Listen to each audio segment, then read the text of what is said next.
Homes are underwater and streets look more like rivers. Already damage estimates are running into the millions of dollars. As we say good evening, 6 o'clock in Chicago. Top story, of course, is the massive cleanup from the flood of 1987. Bill, hundreds of people are still being evacuated from their homes, and thousands of people are still without electricity or phone service. Federal inspectors are now assessing how bad the damage really is. We have a series of reports on the flood damage tonight, beginning with Brian Rooney.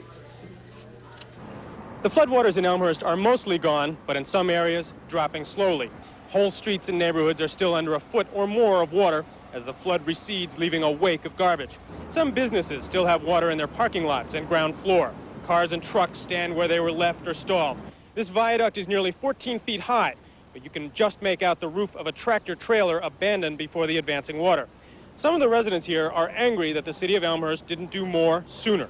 They dumped sand out onto 83 and North Avenue and all along 83 after this already happened. If they would have dumped the sand and everything down and made a levee before, let's say Friday night or so, in the middle of the night, I think they would have been able to prevent this. Roland Kraft's home was ruined the day he was going to sell it. We were supposed to close on this house Friday and move to Arizona, but as you can see, everything's a total loss, so we don't know what's going to happen now. Public Works crews are pumping water from the east side of 83 back to Salt Creek on the west. That doesn't appease the people who say they should have been warned when the water was coming up. When we woke up, we woke everyone up and everybody's car was stuck, and there was no help available for anyone other than the neighbors helping everybody get out. Elmhurst Mayor Robert Quinn says the emergency services were just as overwhelmed as the residents. Once it hit a level, the water came in very fast. As soon as we found out it was coming in, all emergency personnel came into this area to get the people out. It came up so fast, I don't think we were able to get as many out as we wanted to. Federal emergency disaster assessment teams were dispatched to the area, but few people say they've seen them. And no one who lives here needs to be convinced that it was a disaster to them. We have lost everything. All right, and this is one of the remaining trouble spots on the east side of Route 83 in Elmhurst. It's a low area, and actually Route 83 in front of me here acts as kind of a dike holding the water in here. It's still up to about knee level. You can make out behind me under the trees there is a house, and behind that, a whole neighborhood. It's much improved, though. This rampway, this driveway, really, that I'm walking up here, was all underwater several days ago. Water was just pouring over Route 83. Here's a device that the Public Works Department has brought in. This is a pump, a giant pump, used off the power takeoff of the back of a loader. That axle turns there, and it pumps water from this side of Route 83 over to there, to the west side of 83, where some of the people over there are complaining about it, but at least gets the water over into Salt Creek, and this problem is alleviated. Now, we're told that Judy Moen is up in Addison, where there was also some very serious flooding, but that has also vastly improved. Judy? Well, Brian, this community was among the hardest hit here in Addison, but as you can see, the water is almost all gone. These residents had experienced the horrors of Mother Nature, but just as swiftly as the water gushed in, it went away almost just as quickly. Earlier today, we were in about 6 feet of water here. The flood victims say that the disaster has taken its toll on them emotionally. Cried all you could cry. It's not too really good to cry, though. Many of the victims in Addison say they're disappointed in the help they receive from government agencies. We haven't really seen anybody. The Red Cross has not been through here. I mean, I think they should be making announcements if we need shots or what's going to be happening. Police are cruising by occasionally in boats, but they're not really saying anything either. But village officials say that they responded as swiftly as possible. We did have the National Guard in. We have our ESDA unit pressed into service. They are helping people as fast as they can. We are still pumping out people's homes, and we have just made a field check of the entire village in an effort to assess the damages here in our community. The flood hit at least 600 homes in Addison, and the count is climbing as telephone workers restore the service here. And all day, pumps roared as homeowners discarded the dirty water. Others took the opportunity to catch goldfish in the streets. And some flood victims say that they've been able to keep a sense of humor despite the disaster. Well, we call it Lake Michigan, and our friends told us if we wanted to have lakefront property, we should buy off the lake, not in the lake.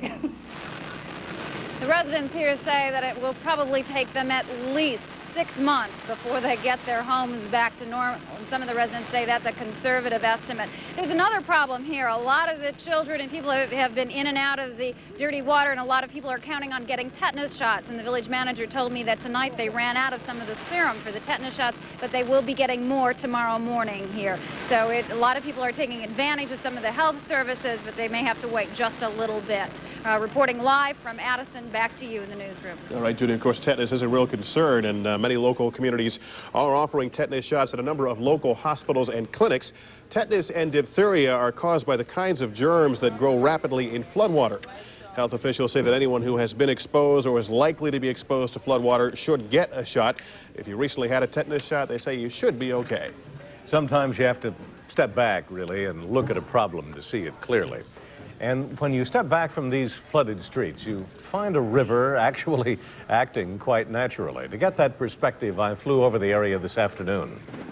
If you were around 138 years ago, the Des Plaines River would have looked just about like it does today. 1849 was the first disastrous flood of the river ever recorded, moving Chicago authorities to talk of having to control the Des Plaines after it destroyed 100 boats in the Chicago harbor. Obviously, not a lot has changed since the old days. And only a year after a flood that would come once in a century, here we are again. Actually, we can hardly blame the river. It's been doing this for a long time. It's clear someone even planned for it by leaving the acres of forest on either side of the meandering river. But the temptation to encroach further and further toward the river has been hard to fight. And those are the communities paying the price. Build on a floodplain, and you have a choice. Control the river or buy more insurance. Today, the river seems to be going down. Streets that were covered with water for days last year are dry once again this year. The Des Plaines follows its forest preserve greenbelt along the western edge of the city, dodging between O'Hare and the suburbs as it twists north toward Gurnee. Some telltale signs were clear from the air. Near Oakbrook, lawns and streets are still under brown water, but River Road was open, and bridges and trestles still provided the best vantage point for watching the water flow south. Nature fools us in many ways. One area not around 100 years ago was the Butler Country Club in Oakbrook, which turned into a giant catch basin. Call it Lake Butler today, the water stands over a bigger area than any other in this year's flood. That's why we await some big decisions on whether the Western Open will be held there. Bob Wallace is standing by at the Butler National Golf Course to bring us the announcement of cancellation, or whether they're going to move the tournament, or whether they're going to do some hot pumping to try and keep the tournament there. It's coming our way at 6:30, just about 22 minutes from now. I don't think they have much choice but to move it or wait it out, I guess. Well, the heavy rains didn't just cause problems on land. They prompted the closing of 2 Chicago beaches. The Chicago Park District has closed the Oak and Ohio Street beaches until further notice because of bacteria contamination. The rains apparently forced the release of raw sewage at the beaches. Tests are showing high amounts of coliform bacteria, which may indicate a disease hazard. Park District officials say they still don't know when the beaches will reopen. We want to ask John Coughlin, two of the big questions. One, how much rain have we received so far? I know it varies in various areas. And how much more is coming? Well, last night, while we certainly didn't need any more rain, we had 2.9 inches of rain, and that's almost as much as we get in a normal amount in an entire month of August in Chicago. Ordinarily, we could expect to have about 3.5 inches of rain. So with that 2.9 we had last night and the big rain we had last Friday, so far in 1987, we had a lot of rain. Look at this. All the way up to 13.23 inches of rain so far this month. We still have 2 more weeks of August to go, and if we get 1 more inch of rain, that'll make it the wettest month ever since they've been keeping records here in Chicago. That goes back to 1871. So if you think we've had a lot of rain, we certainly had. And yes, there is a possibility we could get more rain tomorrow. Nothing like the heavy stuff we had last night, but we don't need any more, but it looks like there's a good chance we could get some more. I'll tell you more about that a little bit later, too. All right, we'll check in with you a little bit later then. Thank you. Thousands of people were trapped at O'Hare Airport on Friday by floodwaters and flight disruptions. The only access to the airport was Mount Prospect Road north of the field. The passenger routes, I-90 and CTA Rapid Transit, were blocked by 6 feet of water. I-190 is back in business tonight, although traffic remains restricted to 1 lane because of a long-planned construction project. At O'Hare, everything appears routine for a Monday in August. Today, everything is so smooth, just like normal. which I'm glad to see.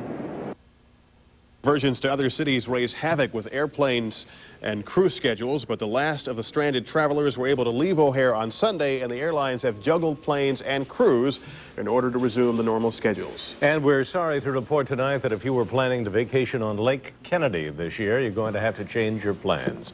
You remember Lake Kennedy? It appeared sort of like Brigadoon all of a sudden on Friday. That was before the rains came. One particular popular gathering spot was Addison, the off and on ramp and the watering hole, good for water skiing. It trapped more than its fair share of motorists who thought they could make it through, but found out the hard way they could not. Well, by this morning, look at this. It was a thing of the past, a piece of history, a faint memory of something that once was. Something like a nightmare to be dreamed and then forgotten. The roar of the engine is back, squeal of the tire, and that's the Kennedy we know and love. Now all we have to worry about is the traffic jam. Northwest suburbs starting from scratch, cleaning up once again following last night's downpour. You start wondering where's it going to end. Ann Cavanaugh standing by live in Riverside where the waters just keep on arising. Ann? Chris, I'm standing along Groveland Avenue, and as you can see, the cleanup crews haven't gotten here yet. This is one of the hardest hit areas in Riverside.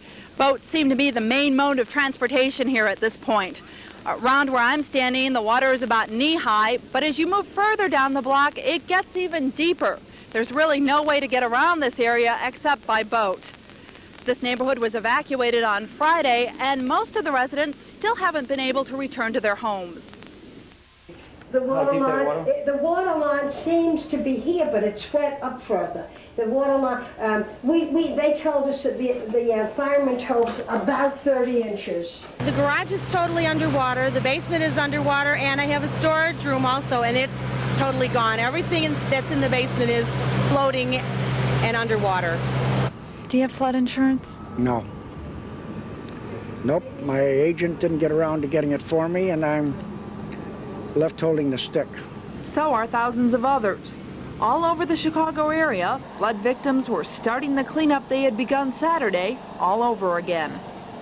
Last night did make it worse for us because we were down to 6 inches and now we're back up to 1.5 feet. Boats are the only means of transportation in many neighborhoods. Cars are submerged and walking is impossible in many areas where the water is as high as 6 feet. Here in Brookfield, city and civil defense crews were sandbagging and pumping out water all day long. But in other areas, people were on their own, and many were having a tough time of it. Well, we can't find any pumps anyplace. There's none to be had. Something has to be done for these people, or there's going to be hell to pay, because these people are mad.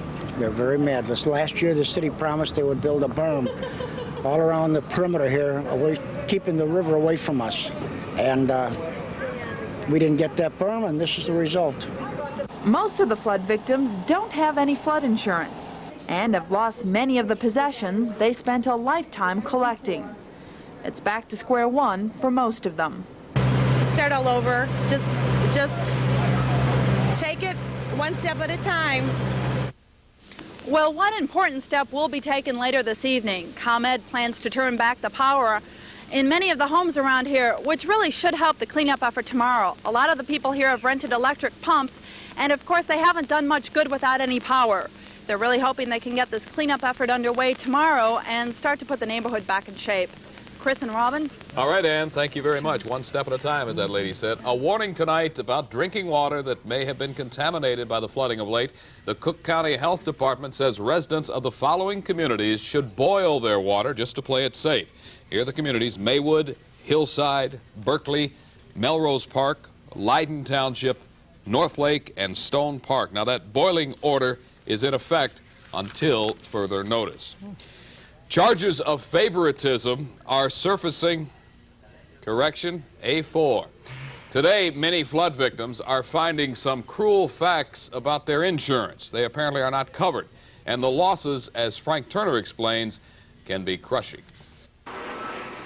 They were a lifetime of memories wrapped up in prized possessions. Now, for the most part, it is garbage. And as it piles up at their curbsides, residents can remember the flood was not supposed to happen. Last time we asked about flood insurance, and you couldn't get it unless you lived in a floodplain. And we got flooded 2 years in a row, but we don't live in the floodplain. According to city engineers, the chance of flooding here is less than once in 100 years. But within 1 year, it has happened twice. I figure right now, roughly about $6,000. Our furnace this time is underwater. Bill Hurt is one of the lucky ones, even though he doesn't qualify for national flood insurance because of the numbers. But the damage in his basement will be covered in his homeowner's policy, although some things just can't be added up. Last night, I went through books with our children, and they're 35, 40-year-old books. You cannot replace them today. The same is true at Jan Robinson's house. Insurance can't replace the memories, but it will likely replace the cost of her wedding dress. We had taken a rider about 3 years ago for backup of sewer and drain, and yes, the insurance will cover it. But without a special rider on their homeowner's insurance, most residents are in the same position as Greg Whistler, out of coverage and out of luck. David Pace's antique and furniture store is also out of luck. I don't have no inventory insurance. Just building insurance, that's it. So companies like State Farm moved into the area today to begin the claim process, setting up emergency claim offices in local hotels. Insurance claim adjusters who moved in today are here for the long haul, planning to spend the next 12 weeks visiting each location and assessing the damage. Over that time, they expect as many as 7,000 claims to be filed. But unlike the lucky ones, many residents will discover that in a flood, they are drifting without any coverage at all. Frank Turner, Fox 32 News, Des Plaines. Add on top of all that, charges of favoritism, which are surfacing out of the floodwaters in Elmhurst. Scott Smith has more on a village divided. Flood relief has come in varying degrees for the 1,700 families who live in Elmhurst. While government leaders insist all available city services are being used to help flood victims, the reality appears to be a little different. Residents who live along the Salt Creek in what's known as Grawley Woods say the city has offered no assistance, while their more affluent neighbors in South Elmhurst are getting all the attention. I had to ask the firemen where they were giving shots so we could go get them because we'd been in and out of the water. Other than that, there has been no other information given to any of us. Has anyone from the city been out to visit you to see if you need anything? No. In fact, we were in our houses trying to get stuff out and going in and out of the water all day Saturday, and then Sunday morning they say you can't go in the water. There's still electric current. Somebody could get killed. What's been going on this weekend with respect to the help from the village? None. They just come over here and look, and maybe the cops will come over here, and that's about it. On a visit to South Elmhurst, we found National Guardsmen, city workers, and a number of examples of how the village had helped. The city came by and asked, now that the water is declining, they had offered that they would pump out the basements. It provided National Guard, and the fire department did come door to door to check for water and electrical, problems, and the gas shut off.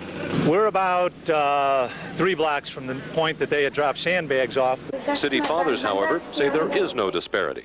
All community neighborhoods received the same level of effort. May not have been seen at every corner, every intersection. That doesn't soothe those on the west side who plead that if only they had been warned, they might have saved many more possessions.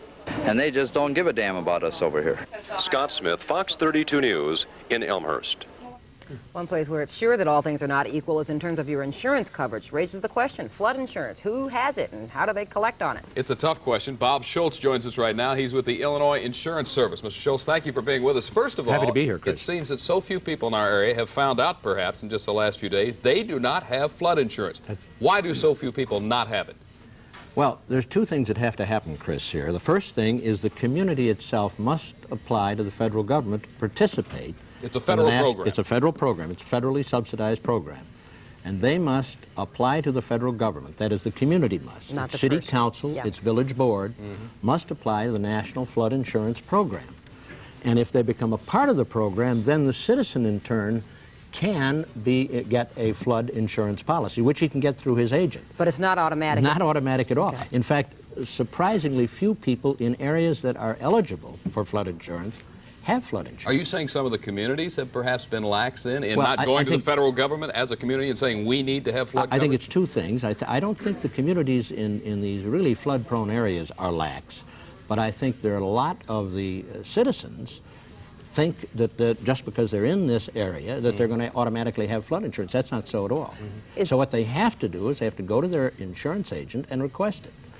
Because of the federal subsidy, if you do live in a community that is part of the federal flood plan, is insurance going to be relatively cheap for next time around? Obviously, it won't help this time. Cheap is cheap is. The policies run anywhere to $185,000 for your property coverage. That is $185,000, and I imagine the rates will vary considerably upon what the risk is in that particular area. How often it floods. So it's like all insurance. What it does give you, if you're cleaning up your mess now, you would be darn happy that you had paid whatever few $100s you could have paid to have flood insurance. So to answer your question, Chris, I think it's two things.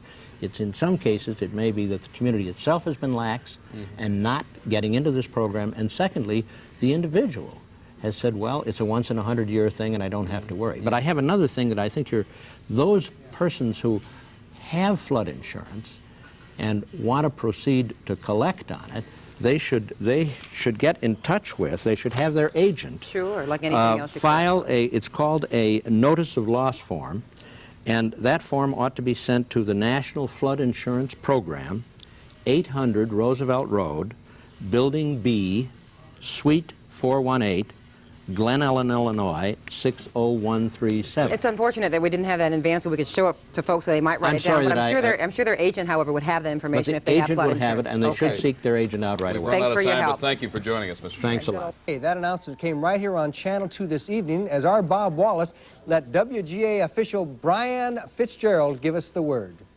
Why don't we let Brian make the announcement? Brian, go ahead. Is it going to be here Friday? Yes, it will. We're staying at Butler National. I realize it's kind of hard to see from up here. The water has started to recede from Salt Creek. It's gone down a considerable amount in the last 24 hours. We're going to, geez, it looks bad, doesn't it? Yeah, it does look pretty bad. But we do have some rather healthy pumps out here, and once the water gets down within the creek bed, we'll be able to clear off the water in pretty short order. Okay. Now, how many holes of golf are we going to play on what days, or do we know yet? The way it stands right now, Friday, we're going to play 18. Okay. Tomorrow, we should have the schedule. Okay. Tentatively, it's 18 on Saturday and 36 on Sunday, but it will depend. Centers are in Hanover Park, Schiller Park, and Elmhurst. A fourth center will be open tomorrow, and the centers operate from 9 a.m. to 6 p.m. They will be open daily until further notice. The centers also will distribute vouchers that flood victims can use to buy clothing and other goods at local stores. To find the center nearest you, call the Red Cross. Federal and state disaster aid is uppermost on the minds of many flood victims. Coping with flood damage isn't just aggravated, it becomes very expensive. We're going to join now via our live minicam one man who helps determine just who gets what. Good question, isn't it? Chuck Jones, director of the Illinois Emergency Services and Disaster Agency. I think a lot of the victims, Chuck, do ask that. Who do you see first, and what should they do? Well, as far as today's activities, the damage assessment folks are rounding up day 2, and tomorrow will be hopefully the last day of the damage assessment. The individuals need to sit tight and be patient just for a couple of more days and make sure that they've got accurate documentation and pictures and receipts and estimates and maybe even a written damage appraisal, so that if and when the president declares a major disaster, they will have a lot of the background work already done. If and when that happens, disaster assistance centers will be opened up all throughout the affected areas. We hope to have the letter off to the president on Thursday and a decision sometime the first of next week, and then opening the centers as quickly as humanly possible. We go over the same ground, it seems, time and time again, but it's finally sinking in on me, and I hope the message is getting through to the victims out there. Okay, we've made the list, we've photographed all the damaged property, we know exactly what we lost. What can we expect to get, and how can the federal and state government really help? If we do get the major disaster declaration from the president, that would open up a host of federal programs that would include loans and grants, temporary housing for those who can't currently live in their homes, disaster unemployment insurance for those who can't work because their place of business has been closed due to the flooding, and other secondary programs specialized for the elderly, the handicapped, and the veterans, and probably a couple more that I can't remember. But the big ones are the loans and the grants and the unemployment insurance and the temporary housing. Chuck, this is Giselle. Excuse me, Bill, just one second. Let me ask you a question. What about renters, tenants in apartment buildings? What kind of loans are they eligible for? The loan program is from the U.S. Small Business Administration. If they would not be able to live in the structure, the rented structure, the renters would be eligible for some temporary housing.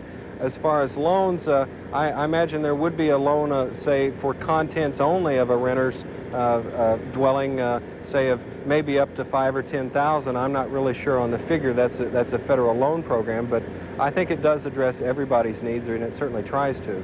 You have been through this. We all have. A year ago, was that a good warm-up for this year? Oh, absolutely, and it's certainly a sad and crazy way to look at things, but practice does make perfect. We're seeing that a number of the local governments that were affected certainly had taken steps between then and now and had improved their capability to respond. The people themselves took it a little bit more seriously also, and in some areas they were evacuated quicker than they were last fall. People now believe that it can happen to them, and it can happen any time. So this is the time now, once this is over, that we even better fine-tune the plans and the training and the exercising. That's right. We're going to get this to where we're perfect at it, aren't we, Chuck Jones? Hopefully we'll never need it again. Thanks for helping. Thank you. We now have an update now on the power situation in the Chicago area. It has been a mixed day for ComEd. This morning, the utility had managed to restore power to most of the homes that were knocked out by the flooding. But then today's thunderstorms did it again, and a small portion of Chicago's south side was blacked out for a few hours. Now, late this afternoon, a ComEd spokesman told Channel 2 that this latest problem has been cleared up, and all systems are go once again, and that is good news. Illinois Bell telephone workers have had their work cut out for them ever since the record floods came. Repair crews from all over the state have been recruited to help restore phone service. Not impossible to prepare the Oak Brook course for the Beatrice Western Open this weekend. Now, the start of the tournament already has been pushed back a day from Thursday to Friday. That's not this year, I don't believe. Let's find out the latest from Bob Wallace. Butler National Course in Oak Brook. What does it look like today, Bobby? Well, you're seeing kind of the nerve center of the cleanup operation. We're at the maintenance sheds way in back of the course, and as you can see, there's a lot of activity, a lot of trucks around here, and we'll show you what's going on. Let's come over this way, John. We've seen the pumps. They've been bringing pumps out here. The Waste Management firm just brought out 4 pumps. Harbor Construction is bringing out generators. Over there you can see still a lot of standing water. Now, the rain you mentioned, Bill, was not a problem. We talked to Oscar Miles. He's the golf course manager here.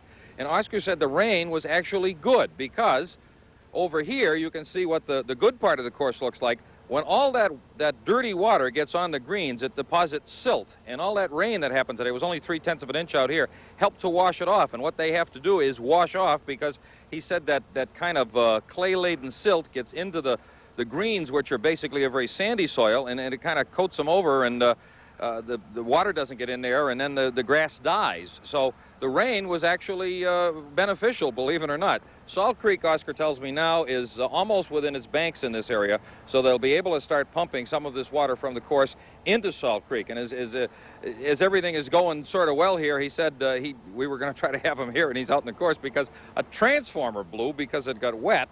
So they had to bring some extra pumps out there. These guys, the grounds crews, you can see, here's another, kind of get over here. Here's a bunch of guys going out. There's Mark, who was with us in the boat last night. They're going out. They're running around with pumps, and as soon as they get one area pumped out, they have to go to another one. These guys are busy. These are the unsung heroes of this Western Open that's going to take place here. And Oscar Miles says if the sky doesn't really open up like it did over the weekend, we will be in good shape, and the Western Open should start on Friday. And well, it looks like it will, but we're looking right there at some watery area. How many holes are open? Because where Bill, you're standing looks real good. Right. More than half the course is open. As you can see over here, I'm not that familiar with the course. I think this is part of the second fairway behind me.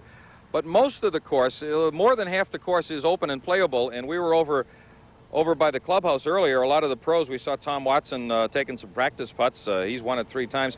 The pros are driving and stuff, and well, they're gone now, but we saw some guys with a golf cart. Probably John Drummond out there playing golf. He'll play in any kind. But more than half the course is clear. It's drying out. The thing we're of course worried about is all these spectators coming in here and trotting around. But right up where we are, as you can see, the ground is pretty solid here. This is in pretty good shape. About everything on this floor, leaves and twigs and whatever, it came through the sewer. You know? The health department recommends cleaning with a ½ cup of bleach per gallon of water.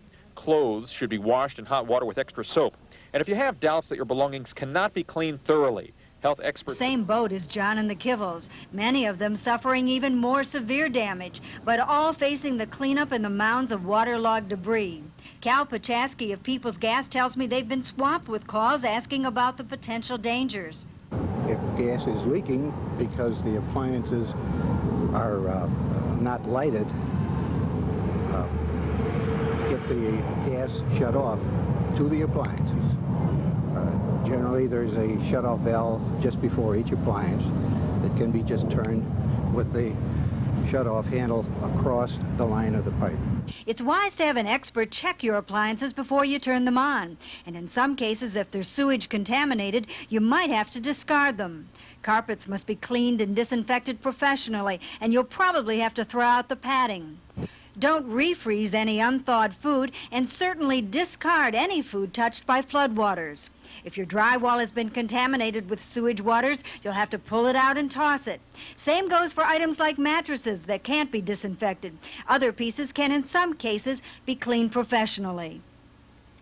The best advice is to use common sense. If you think the item is contaminated in any way, do a thorough job of disinfecting. Otherwise, chuck it.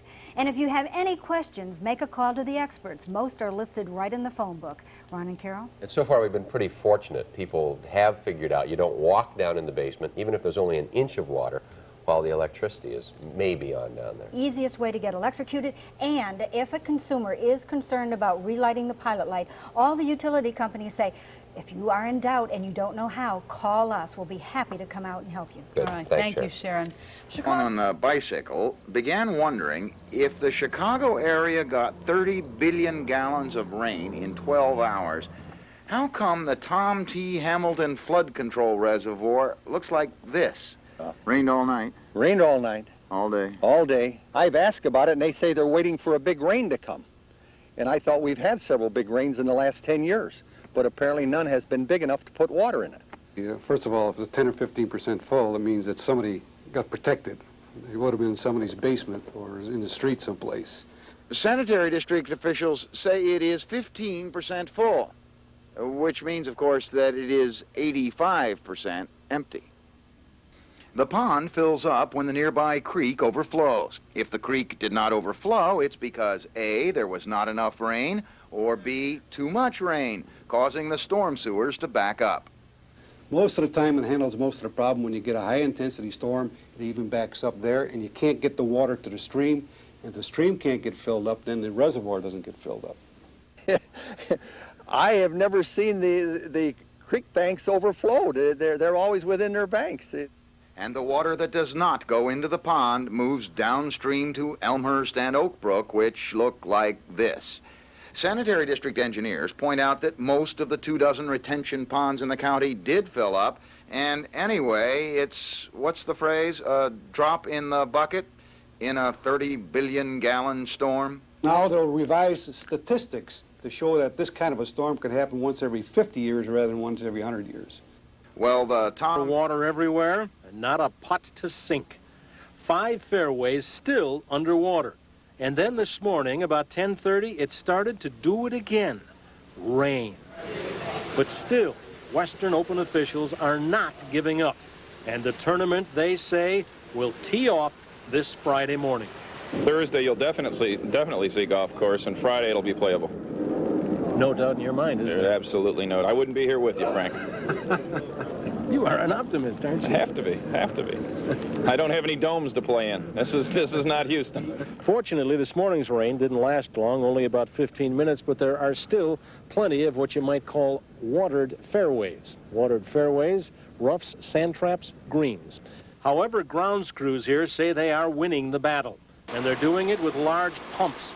Pumps that are pouring the water on the golf course back in to Salt Creek. The creek's going down pretty fast, and as long as it keeps going down, we're in good shape. But of course, even when the flood water is removed, it's leaving behind a muddy mess. And that's what these guys are working on. They're cleaning off about 1.5 inches of mud off the fairways. So mud and silt. They're cleaning the grass. Yes. Thanks to those pumps and a little bit of help from Mother Nature, the water has already gone down quite a bit. Take, for instance, this trailer. Yesterday morning, the floodwaters were 3/4 of the way up. So maybe they will make it. Salt Creek is roaring away and carrying off the overflow. And there's still hope. Teams of workers from the Federal Emergency Management Agency, or FEMA, are working all through the flood-damaged areas of Chicago and the suburbs tonight, adding up the costs of Friday's flood of 87 so they can appeal for emergency aid.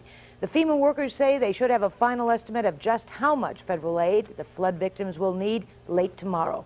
Once Governor Thompson signs the official request for federal money, it will be sent to Washington by Thursday. And just when things were looking brighter, ComEd has restored power to the entire area. Thunderstorms late this morning knocked out electricity to 1,000 customers on the south side. So just like yesterday, ComEd crews are back on the streets, this time trying to restore power to parts of Englewood and Washington Park.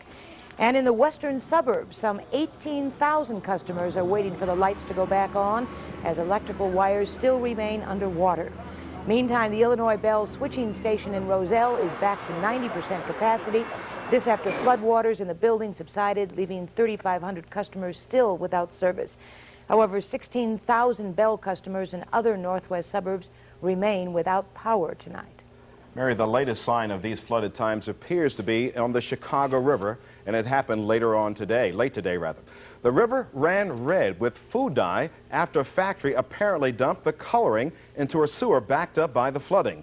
The Red Sea of water flowed south and stretched from Washington Street to the Congress Parkway. The dye poses no health hazard, but sanitary district officials say the raw sewage could. An investigation is underway at this hour. Chicago and its suburbs seem to use every retaining device in northeastern Illinois in order to cope with the flood of 1987. But Channel 5's Phil Walters found one reservoir that looks different from most of the rest. This man coming along. Hopeful about rescuing his typewriter and sewing machine. The washing dryers, it's just, we just wait till they dry out. We give them like a week or something, and we try to dry them out, and if they hold, they hold, and it's like a crapshoot. Al also ripped up and tossed out his carpeting. Many experts say it's almost impossible to keep rugs contaminated by floodwater. Mattresses definitely have to be tossed. They act as sponges, soaking up all the polluted water, and it's impossible to clean them. Experts say that if flood victims use a lot of caution and common sense during this cleanup, there'll be a lot less disease and fewer accidents. Judy Moen, Channel 2 News. The county who gets drinking water from private wells, the order is boil your water.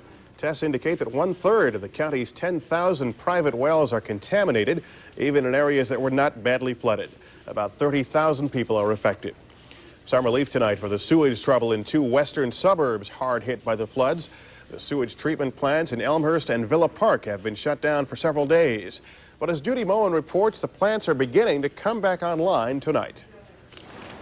Around 7 tonight, this plant began treating about 20% of the incoming sewage. For the past 3 days, both the Villa Park and Elmhurst sewage treatment centers shut down, and solid waste was pouring into the Salt Creek.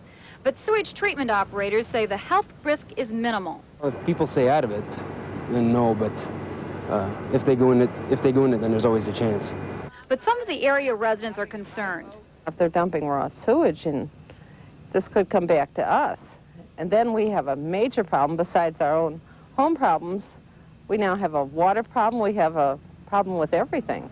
Anytime raw sewage is dumped into a free-flowing river or stream or anything else, it's causing problems somewhere. Many of the pumping motors were submerged, and workers had to hoist them up and send the engines out for dry cleaning. And as soon as the motors are repaired, the raw waste will be treated. Workers here say that by tomorrow night, they hope to be treating at least 75% of the raw sewage entering this plant. And because the Salt Creek is flowing so swiftly, much of the raw sewage that entered the creek should be washed away.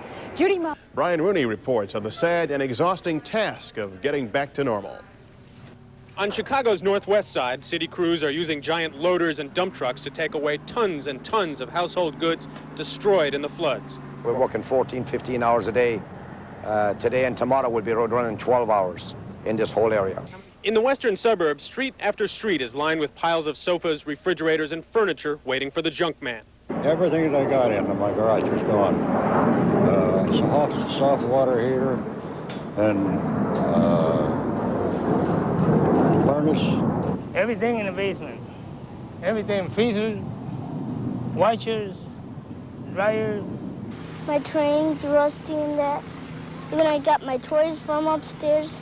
Downstairs, I lost my Emmeline toys from outside. It flooded away. I don't know what it is. Some homeowners have their whole life lined up in the driveway, hoping the sun will stop the rust and mildew. And there's the question of what to do with a car submerged in 6 feet of water laced with raw sewage and heating oil. Not too much, really. Let it dry out and hope the smell goes away. That's about it. Homeowners are not alone in the cleanup. Telephone repairmen are cruising the streets, taking complaints from roughly 15,000 people who still have no phone. Still a lot of stuff that's still wet. We're trying to dry it all out, and as soon as we get it all dried out, then we'll have it, a lot of the problems will be gone. It takes a while. Yeah, it takes quite a while. Other crews are pumping out flooded switching stations, while repairmen from Commonwealth Edison are patching the last problems in the electrical system. In 33 years of being in here, I've never seen anything like this in terms of water. No way. Disaster losses are generally measured in numbers: 10,000 homes, thousands of cars, millions of dollars. The junk in Rosemont was piled higher than the garbage trucks that brought them there. And no number describes the little things in life that float away when everything you owned was underwater. There's no replacing that. You know, it's just things from years that you've kept and... And the cleanup goes on. Here's a pile of rubble building up outside a Nautilus Fitness Center, a whole dumpster filling up with things like carpet and all kinds of other things. I can't even see a door in there. This was a pet store in here. The water came right up to their thighs. They lost a lot of things in the pet store. Just thousands and thousands of dollars of business losses out here, and the work will go on for quite a while in cleaning it up. Back to you in the newsroom. Well, Brian, you've been out there. I haven't seen you in the newsroom since late last week. You've been up in floodwaters and around debris. Have you gotten your tetanus shot? No, I haven't. I've been very careful not to go in that water. I heard of one of my fellow reporters at another station took a nosedive last night, but I've been very careful to stay out of the water. I did see people actually swimming in the water, which I couldn't believe. They told me in this shopping center, this was sewage floating around here. Oh, that's nasty stuff. And we should point out that, thank you, Brian, that free tetanus shots are being offered in Elmhurst, and officials say the damaged sewer treatment plant there should be operating by the end of the week. One particularly sad story in the flood of '87 is the devastation of the public library in Elk Grove Village. This library sits in a depression near Salt Creek, and when the creek overran its banks last week, torrents of water flooded the library. 1/3 of the adult collection was destroyed. And the scene here in the main reading room, you can see it. Well, it's enough to break the heart of anybody who loves books. Damage estimated at $1.5 million. Village officials are sorting through various ways of rebuilding it. Certainly, one thing to think about is that sale for damaged goods. Persistence is paying off in Oak Brook. Groundskeepers are making the flooded Butler National Golf Course playable in time for a delayed start of the 84th Western Open Tournament. And John Drummond gives us another progress report on a combination of factors. Plenty of elbow grease with an assist from Old Sal have apparently turned the tide at Butler. Butler groundskeeping crews have been reinforced with workers from about a dozen other clubs in the area. They're battling the clock in an effort to get the course ready for the start of play Friday morning. The once rampaging waters of Salt Creek have receded, but the floodwaters have left their mark. Some of the fairways are coated with a thick layer of mud. Well, we got rid of all the water. Okay, now we've got a mud problem. They've been working the last 2 days on squeegeeing the water off of 110 and 18. Today they'll get started on 9 and 7 East. And tomorrow morning, then I'll reevaluate it and see how we stand with that and proceed as though with the thought that we are going to start the Western Open on Friday. On Monday, the course was inundated with water, and tournament officials were giving thought to moving this year's Western to Olympia Fields. But officials roll the dice, and it appears that the gamble has paid off. Today, the pros were on the course, hitting tee shots onto fairways that were unplayable over the weekend. Other circuit golfers tuned up on the practice tee, where a few spectators looked on. But the storm left its scars. The Beatrice hospitality tent remains in shambles. The Beatrice people will be using another tent for the tournament. And workmen who have been toiling in the muck and mire were given tetanus shots as a precaution. As for those who plan to be in the gallery, overshoes might be the uniform of the day. I would say on some of the holes are going to be muddy. I don't know how they would ever dry out. Particularly the 18th hole, the 7th hole. I don't know how those holes will ever dry out.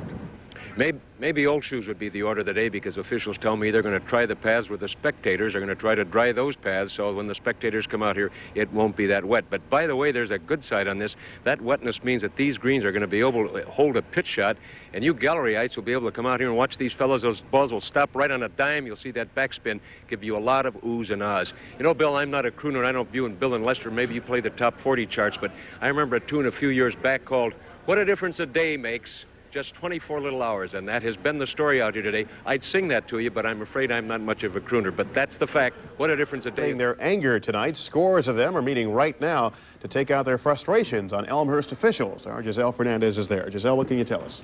Lester, even though it's been 5 days since the record rainfall, the residents, hundreds of them who were in this meeting tonight, their homes are still flooded. They are still without phone service. Many are still without power. And from what we understand, the majority do not have flood insurance. They vented much of their anger at the city this evening at the meeting. And as you can imagine, it's been an emotionally charged evening. Tell me what you've got when you've lost your whole house. That's what I want to know. Rosemary Hines says she lost everything and doesn't even have a bed to sleep on. Where was the warning? Why were we warned? Chuck Parrott says he lost his entire house. He says it's gone. But what are you guys doing? Dolores Marciniak says she lost her bedroom floor and personal belongings.